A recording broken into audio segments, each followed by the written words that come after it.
Good morning, church. Happy Mother's Day. I actually would like all the mothers, there are many types of mothers, but if you're a biological mother this morning, I'd like you to stand. Please, we'd like to honor you. Okay, let's just give them a nice big hand, actually.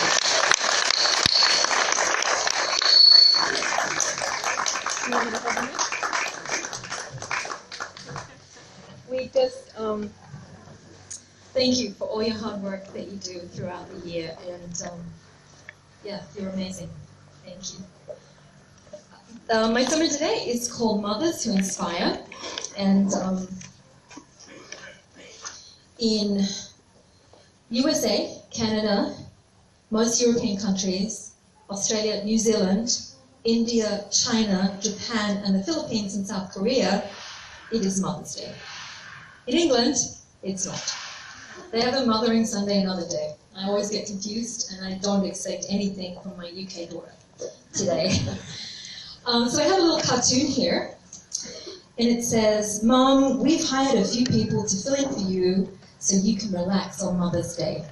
And in this cartoon, you can see it's kind of acknowledging all the unpaid roles of a mom, right?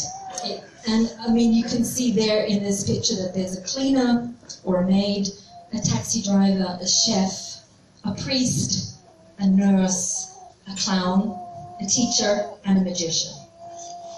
And so we do acknowledge all of those roles that moms play throughout their children's lives. It's amazing. I also wanted to show you the kind of card that I'll be getting this year from my son. This says, "Mom, I just wanted to tell you that Mother's Day wouldn't be possible without me. I'll be waiting in the living room for my present." That is so Zach Owens, it's not funny. Every year he tries this on me. And I look at him and I'm not impressed. So, yes, I hope you get a nicer card than that for Mother's Day. But I wanted to see what the Bible says about mothers and their powers. So for that, I want us to turn to 2 Timothy chapter 1, verses 5 to 7.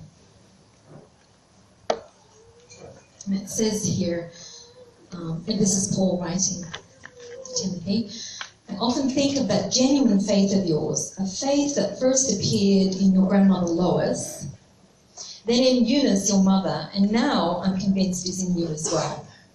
Because you have this faith, I now remind you to stir up that inner fire that God gave you at your ordination. For God has not given us a spirit of fear, but a spirit of power and love and of a sound mind."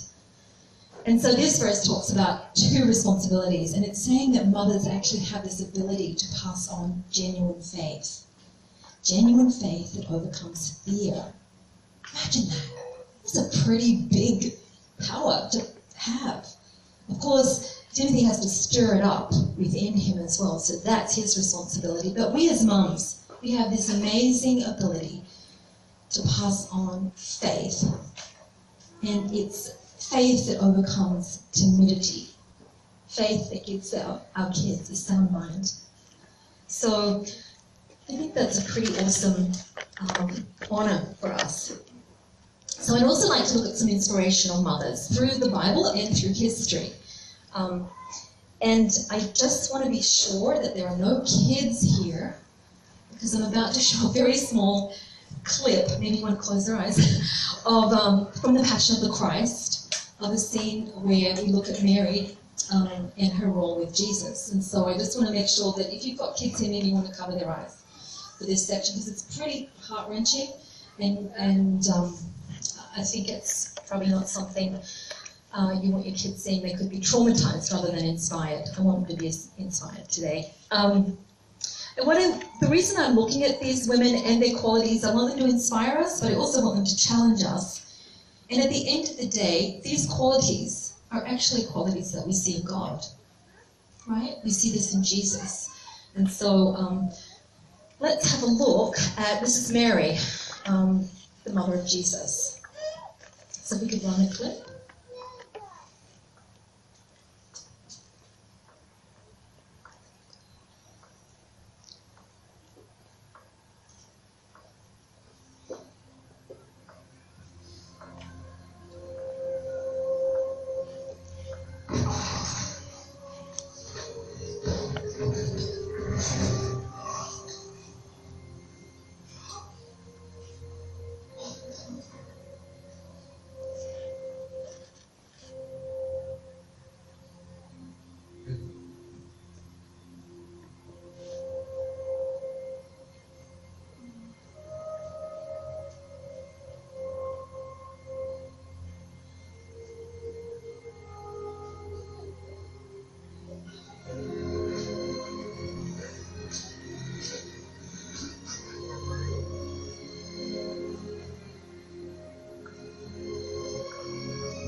That is honestly one of the most heart-wrenching clips. I think when I watch The Passion, this is the thing that undoes me. I think this clip, we just see Mary looking at the pain of her son through the eyes of a mother. And see, the eyes of a mother, the eyes of a parent always sees the pain in their children. They always look beyond the behavior that's presenting, and they see the pain, and they've seen the pain for years. And I know that it's kind of like one of the crosses you bear as a parent, that when your kids act up, not that Jesus was in any way doing anything wrong in this clip, but it shows you the sense that of a mother's memory, of a parent's memory. When we look at our children, we actually see where they've come from. We've seen each and every scrape, each and every time they stumbled and fell down. And then when they fall down and they're older, you know, we're not the same people that everybody else is that are saying, hey, get up, honey, get up, honey, come on. We're like, oh, I know where they fell. They fell because of blah, blah. And, you know, I remember they always fall at this point. And, you know, so there's this sense, I believe, where this is in the heart of God. There's this compassion that God has when we stumble that actually looks at us and sees the little girl and the little boy in us that stumbles. And I believe He extends grace toward us. And I believe He goes out to meet us. And I believe He says, I'm here. I'm here. And He helps us get up. And so I'm wondering, and you know, for me, that I'm a very, you know, black and white type of person. You know that about me. And a few years ago, it was the Lord said to me, Judy, I'm asking you to be a mother. I'm like, I'm already a mother, God. And He said, no, I'm asking you to have a mother's heart.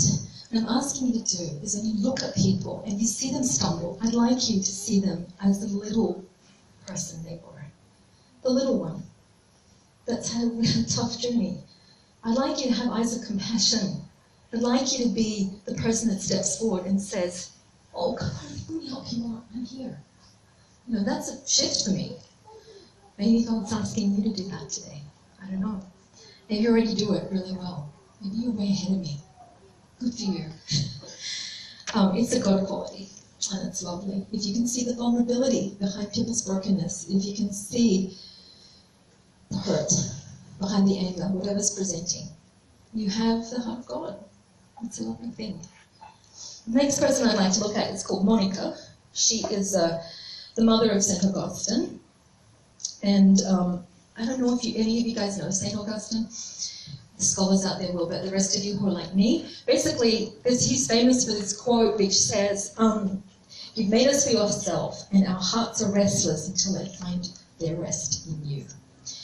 So, and he became a Christian later in life, and he's written this autobiography called Confessions, and in that is where we learn about his mother. And this poor woman, honestly, she had a tough life. She was married to a difficult man, she had 3 kids, and her husband wasn't a Christian, I think he was a drunkard. And then she had Augustine, and she was like really hoping for this kid to become a Christian, and he was like a womanizer. He loved life. He loved to drink. He liked a lot of things. And she's this dear, pious mother that's praying for him all the time. And he's pretty resistant. Apparently, as a kid, he stole things. He wouldn't listen to anybody. He did what he liked, and he even got into heresy at one point. One of the things that she's known for, though, I think. When he wouldn't listen, Monica could only pray and weep for her wayward boy. In his book, Augustine recalled a mother who wept to God for me, shedding more tears for my spiritual death than other mothers shed for the bodily death of a son. Eventually, Monica takes her concerns to the Christian bishop, Ambrose, who assured her, it cannot be that the son of these tears should be lost. So what they say about Augustine is that he couldn't outrun a mother's prayers. So she was interceding with tears and groans, and she gave up most of her life for this. And when I read about her, I'm thinking, God, what a horrible job. That is not something you'd sign up for, is it? Really? Oof, who wants to do that every day? But if you know what? If you love somebody, you can't help it. Honestly, it's like it just comes out of you. And I want to suggest to you today that maybe some of us, God is actually calling us to be inspired by Monica, to be that person. And you don't have to be a mum to do that, right? You don't have to be a mum to cry out in prayer and weep for somebody who's lost. Yeah, so I think she's pretty inspirational. And you know who she reminds me of? Let's read Romans 8:34. Jesus is interceding for us, right? He is interceding for us. Who then will condemn us? Will Christ? No, for he is the one who died for us, and he came back to life again for us, and is sitting at the place of the highest honor next to God, pleading for us there in heaven. And now in the message, this is how it goes. And who would dare tangle with God by messing with one of God's chosen? Who would dare even point a finger? The one who died for us, who was raised to life for us, is in the presence of God at this very moment, sticking up for us. Do you think anyone is going to be able to drive a wedge between us and Christ's love for us? There is no way. Not trouble, not hard times, not hatred, not hunger, not homelessness, not bullying threats, not backstabbing, not even the worst sins listed in the Bible. So Jesus is interceding for us right now. And so I think, if maybe he is asking you to join him. There's someone in your life that you really love that is away from God, that doesn't know the love of the Father. Next person I want to look at, next woman is Susanna Wesley. This is a terrible photo of her, poor thing. I don't think she got to say what went into the history books. I'm sure. But she had 19 kids, so she's looking good, actually. Susanna Wesley had 19 children, including John and Charles, who are famous for founding Methodism and writing many beloved Christian hymns. And although she endured many hardships throughout her life, included being deserted by her husband for a time, grieving over the death of several of her children, she maintained this really strong faith in God, and she was an amazing example to her kids.